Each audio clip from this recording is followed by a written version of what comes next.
president wetu, he has reduced himself to be a propagator of propaganda and outright lies, and allowing State House and other state lodges in this country to be used as avenues to perpetuate ethnic hatred and spread propaganda.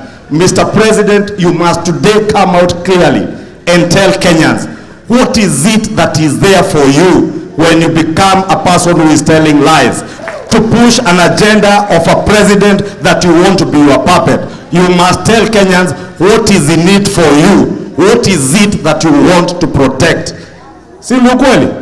Rais atuambie kama amejishusha kuwa mtu wa kuongea uongo, amekubalia ikulu yake ya Nairobi na zile zingine ndogo kama Sagana iwe ni mahali ya kufanya mikutano ya sections of our community, ethnic meetings to incite Kenyans against other Kenyans.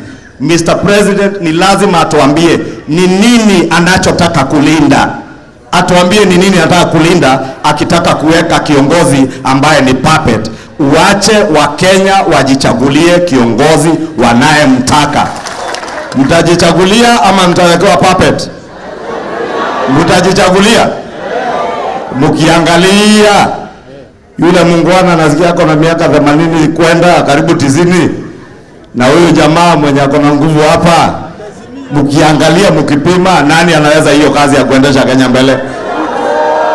Ati nani? Huyu Ruto? Huyu mwenye wanatukana? Huyu mwenye wanapangia propaganda na porojo?